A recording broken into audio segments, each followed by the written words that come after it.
మిత్రులందరికీ శుభోదయం. నేను మీ హరి.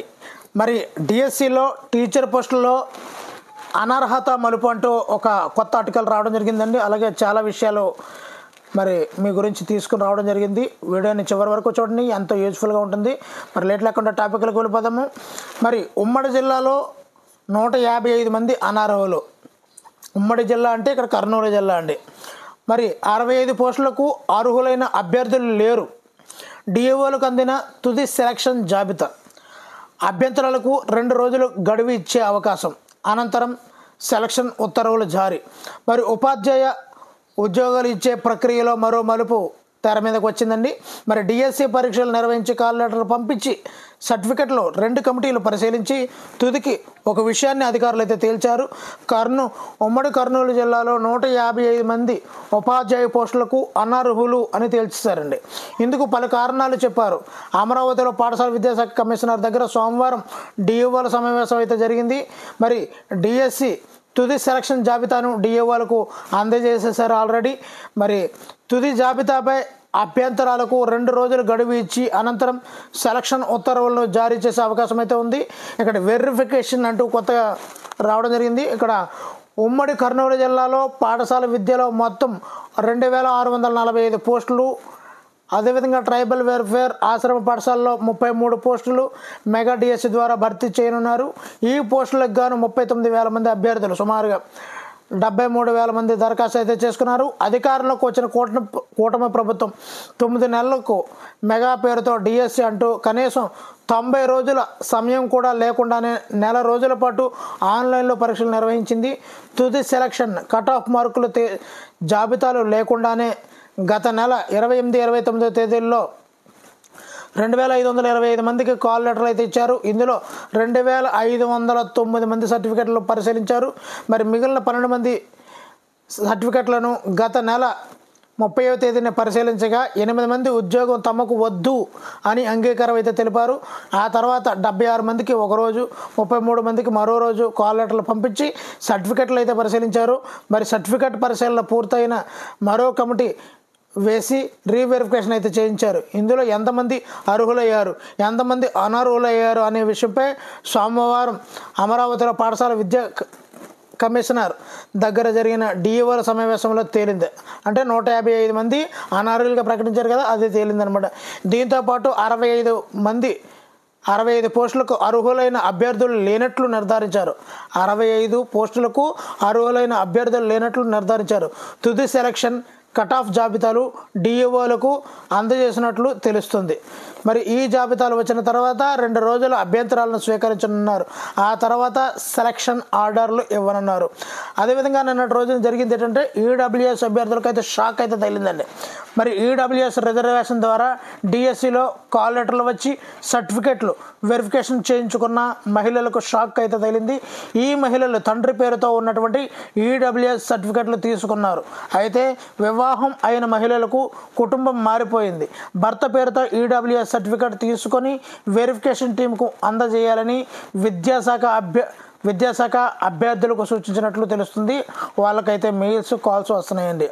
మరి అంతా సందిగ్ధం. కాల్ లెటర్లు వచ్చి సర్టిఫికెట్ పరిశీలన పూర్తయిన ఉద్యోగం వస్తుందో రాదో తెలియక గత 2 వారాలుగా డిఎస్సి అభ్యర్థులు ఆశ నిరాశల మధ్య ఊగిసలాడుతున్నారు. దేశంలో ఎక్కడా లేని నిబంధనలను అమలు చేస్తుండటంతో అయోమయంలో ఉన్నారు. రాష్ట్ర ప్రభుత్వ చర్యలతో విద్యాశాఖ అధికారులు సైతం తలలు పట్టుకుంటున్నారు.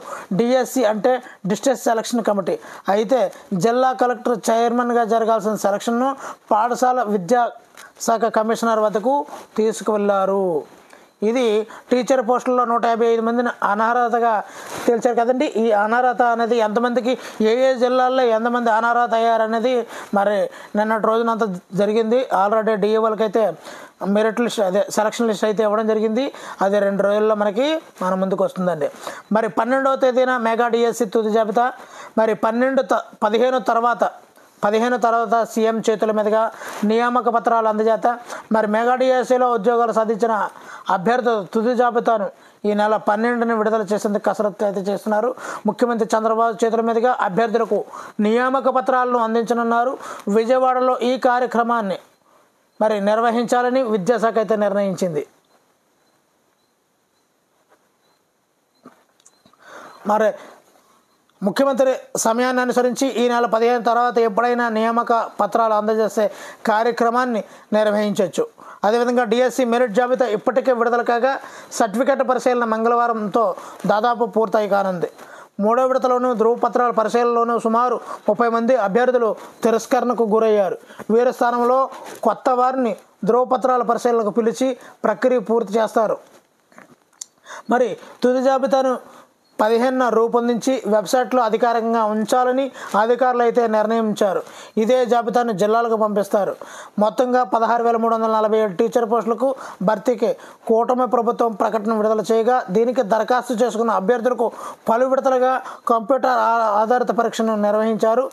రిజర్వేషన్ రోస్టర్ ప్రకారము ఒక్కో పోస్టుకు ఒక్క అభ్యర్థిని మాత్రమే ధృవపత్రాల పరిశీలనకు అయితే పిలిచారు. కొన్ని రిజర్వేషన్లకు సంబంధించిన పోస్టులకు అభ్యర్థులు లేకపోవడము ఇతరత్ర కారణాలతో 700 వరకు పోస్టులు మిగిలే అవకాశం ఉంది. వాటిని వచ్చే డిఎస్సిలో భర్తీ చేస్తారు. ఓకేనండి. మరి తుది దశకు అయితే చేరిందండి మన యొక్క డిఎస్సి 2025. పూర్తి కానున్న డిఎస్సి ఎంపిక ప్రక్రియ డ్యూయల్ పోస్టుల స్థానంలో మరొకరికి అవకాశము నేడో రేపో కాల్ లెటర్లు అంటూ మనకి మిగతా వాళ్ళకి. మరి డిఎస్సి నియామక పత్రాలు ప్రక్రియ అనేది చివరి దశకు అయితే చేరుకుందండి. 15 రోజుల క్రితం మెరిట్ లిస్టులు అయితే ఇచ్చారు. ఇప్పటికే 807 పోస్టుల అనంతపురం ఉండే పోస్టులకు గాను 773 మంది అభ్యర్థులకు కాల్ లెటర్లు అయితే పంపారు. అర్హత కలిగిన ఏ ఒక్క అభ్యర్థి నష్టపోకూడదని విద్యాశాఖ ఉన్నతాధికారులు ప్రత్యేక దృష్టి అయితే పెట్టారు. బోగసులు ఏరివేతకు పటిష్ట చర్యలు అయితే తీసుకున్నారు.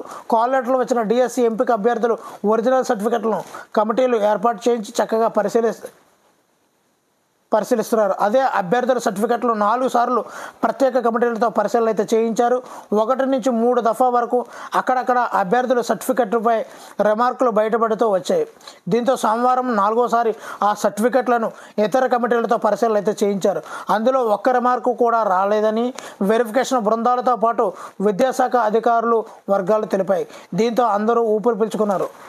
మరి త్వరలో ఎంపిక జాబితా టీచర్ల నియామక ప్రక్రియను రాష్ట్ర ప్రభుత్వం చేపడుతుంది.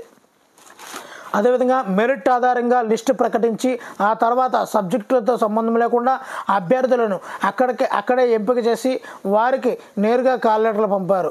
ఈ కాల్ లెటర్లు వచ్చిన అభ్యర్థులకు మాత్రమే జిల్లాలో విద్యాశాఖ అధికారులు సర్టిఫికెట్ పరిశీలన చేయించారు. ఈ సమయంలో కొందరు అభ్యర్థులు తమకు ఎక్కువ మార్కులు ఉన్నా కాల్ లెటర్ రాలేదని ఆందోళన చెందుతూ కార్యాలయాలు అధికారుల చుట్టూ తిరుగుతున్నారు. కాల్ లెటర్లు వచ్చిన అభ్యర్థులు ఏ సబ్జెక్టుకి ఎంపికయ్యారో కూడా ఎవరికి తెలియకపోవడంతో ఇలాంటి ఆరోపణలు అయితే వచ్చాయి. ఇప్పుడు వాటికి చిక్కు పెడుతున్నారు. ఎవరైనా అభ్యర్థి 2 పోస్టులకు ఎంపికై ఉండుంటే ఆయనకు దరఖాస్తులో ఇచ్చిన ప్రాధాన్యత ఆధారంగా ఆ పోస్టుకు ఎంపిక చేసి ఇతర పోస్టులకు ఆయా సబ్జెక్టులలో అర్హత ఉన్నోళ్లకు అవకాశం కల్పించనున్నారు. ఈ డ్యూయల్ పోస్టులకు ఇతర అభ్యర్థులను ఎంపిక చేసి నేడో రేపో జిల్లాలకు జాబితా పంపనున్నారు. ఆ మేరకు అభ్యర్థులకు కాల్ లెటర్లు అయితే పంపనున్నారు. ఈ నేపథ్యంలో సోమవారం డిఈఓలతో విజయరామరాజు రాజధానిలో సమావేశం నిర్వహించారు.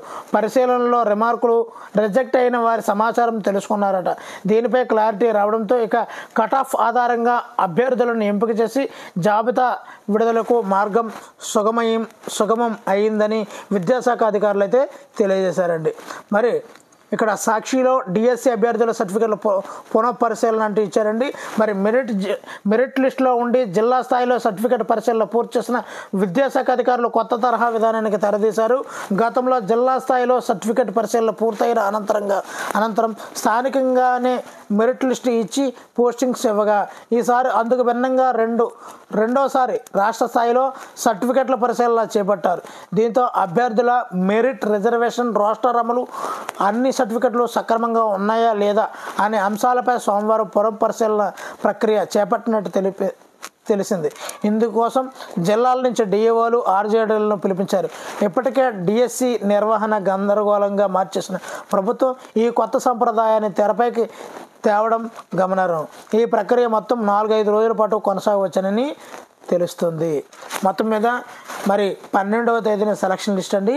మరి ఈ రీవెరిఫికేషన్ అనేది చాలామంది నిరుద్యోగ యువతకు చాలా ముఖ్యమైనది.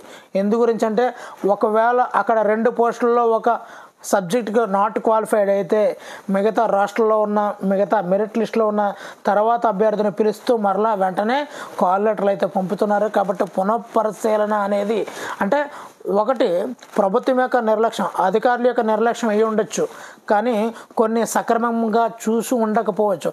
అందువల్ల అభ్యంతరాలు రావడం వల్ల మరలా చెక్ చేసి పునఃపరిశీలన అయితే చేశారు. ఎక్కడా కూడా ఒక్క రిమార్కు కూడా లేదని తెలియజేశారు. మరి కాబట్టి మరి 12వ తేదీన మనకి సెలక్షన్ లిస్ట్ అయితే విడుదల కానుంది. 15 తర్వాత ఎప్పుడైనా మన చంద్రబాబు నాయుడు గారు మనకి నియామక ఉత్తర్వులు అయితే ఇచ్చే అవకాశం ఉంది. కాబట్టి మరి ఉపాధ్యాయ మిత్రులందరికీ కూడా రానున్న ఈ విద్యా సంవత్సరంలో మీరు ఉపాధ్యాయ పోస్టులు కొలువు ఉండే మంచి విద్యార్థుల భవిష్యత్తును సుగమంగా మంచి భావితరాలు తీర్చిదిద్దే విద్యార్థులుగా మారుస్తారని మనస్ఫూర్తిగా కోరుకుంటూ మీ హరి సైనింగ్ అవుట్.